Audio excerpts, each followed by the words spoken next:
La vie est un grand film où le metteur en scène est Dieu. Les anges sont des caméramans, des maquilleuses, des maquilleurs. Toi, tu es le personnage principal et tous ceux qui t'entourent sont des figurants. Bonjour. Le Mirador, une fois de plus, nous voilà pour l'exhortation matinale. Alors aujourd'hui, on va parler un peu de cinéma. On irait un peu à Hollywood, Nollywood, Novelas et autres. J'espère que tu aimes le cinéma.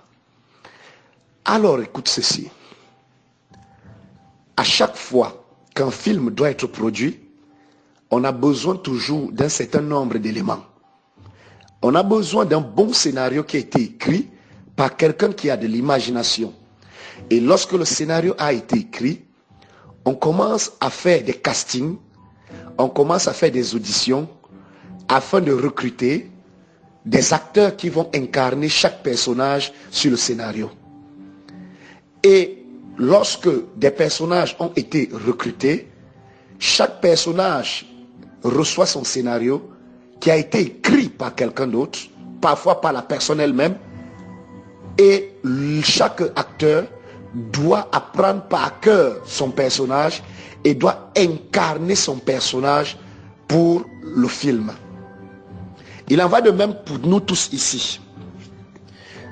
Je ne veux pas laisser d'autres personnes écrire un scénario pour que moi je puisse jouer dans ce scénario.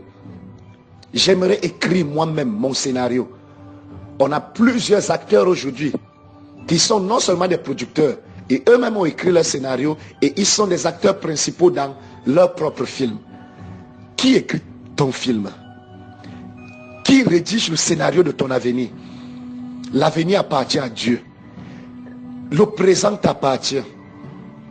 Tu es en scène. Les rideaux sont levés. Quelle est la pièce que tu es en train de jouer? Quel est l'acteur que tu incarnes? J'aimerais écrire mon scénario. Alors, lorsqu'on va recruter des personnages, on va donner souvent des scénarios. Parfois, des acteurs peuvent prendre des années, 1 an, 2 ans parfois, pour incarner chaque personnage. Je me souviens d'un film en hommage de Mohamed Ali, où Will Smith était l'acteur principal qui devait incarner ce personnage. N'étant pas assez robuste, costaud comme Mohamed Ali, il est passé par des régimes très sérieux, où il a dû prendre beaucoup de poids. Il a eu un professeur de boxe, parce qu'il devait apprendre au moins la boxe. Bien que ce soit un film, il fallait néanmoins tourner dans la réalité. Alors, toi, est-ce que tu es prêt à faire pareil? Nous avons beaucoup de rêves, beaucoup de visions, beaucoup d'ambitions. Mais Habakkuk déclare, j'étais à la tour, j'attendais pour voir ce que je dirais après que le Seigneur m'eût parlé. Et le Seigneur lui dit, écris cette prophétie, car le temps est fixé et cette prophétie couvre son accomplissement. Écris le scénario de ton film. Écris le scénario de ton avenir. Écris ce scénario. Ne laisse pas quelqu'un écrire ton film, ni ces sorciers comme tu les appelles, ni toute ta famille, ni cet homme qui t'a blessé, qui t'a abandonné avec des enfants, ni cette femme qui t'a trompé, t'a menti, t'a trahi. Écris toi-même ton scénario. Refuse de vivre dans l'avenir de façon incertaine. Essaye de définir l'orientation. Psaume 37, 4 dit, fais de l'Éternel tes délices et il te donnera le désir de ton cœur. Quel est le personnage que tu vas incarner? Quel est le personnage que tu vas incarner? Alors, pour ce personnage, est-ce que tu te prépares aujourd'hui? Ne connaissant même pas ce personnage, tu ne te prépares pas. Ne connaissant même pas ce personnage, tu n'es pas en train de travailler. Parfois, on a des acteurs qui ont perdu jusqu'à 20 kilos pour incarner. Comme 50 Cent.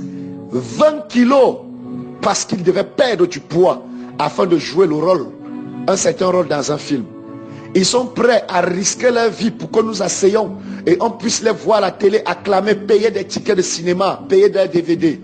Qui va payer pour moi demain? Qui pourra payer demain pour me recruter? Qui pourra payer demain pour dire j'ai besoin de toi près de moi? Qui pourra payer demain un homme ou une femme qui pourra dire que sa vie n'aura pas de sens si tu n'es pas dans sa vie? Refuse d'être une pièce de remplacement. Cherche à être une pièce maîtresse dans la vie d'un homme. de telle sorte que cet homme ne peut pas te laisser. Soit une Michelle Obama pour un Obama. Soit quelqu'une pour quelqu'un, la pièce principale de son film. Soit un homme pour une femme, la pièce principale de sa vie. Ou te remplacer serait inutile. Vous savez, il y a ce qu'on appelle des pièces accessoires, il y a des pièces principales. Je refuse que quelqu'un écrive mon film. Comment s'écrit le scénario? Comment s'écrit le script? Les épreuves, c'est le recrutement. Les épreuves, c'est le casting. Les anges sont des caméramans. Dieu est le metteur en scène. Il est le metteur en scène de ton film. Et il est en train de dire à quelqu'un aujourd'hui, j'attends ton scénario pour produire cela dans l'avenir.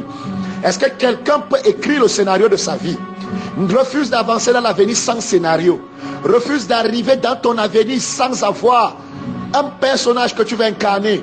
Un personnage, un homme de prospérité, une femme heureuse dans son foyer. Une femme de valeur, un homme de voyage, un homme d'affaires, un homme qui change les destins. Tu peux le faire. Tu peux le faire. Tu peux le faire. Tu peux y arriver. Mais qu'est-ce qui t'empêche de t'asseoir écrit? Qu'est-ce qui t'empêche de prendre un stylo écrit? Qu'est-ce qui t'empêche d'imaginer cet avenir? Qu'est-ce qui t'empêche de prendre un temps et de voir les vêtements que ce personnage portera, de voir la scène que ce personnage va tourner? Entre dans la peau de l'acteur, entre dans la peau de ton avenir et laisse Dieu tourner ton film, produis ton film et des hommes te verront dans ton bonheur. Des hommes t'acclameront, des hommes diront oui, certainement cet homme est dans son avenir. Shalom, que Dieu te bénisse et que la paix soit avec toi. Alors rendez-vous demain pour une autre exhortation. Je salue et je tire ma révérence à toi, le meilleur acteur d'un film qui sera produit. Rendez-vous demain. God bless you. Le décodeur de mentalité, le Mirador, c'est encore moi. Tokos.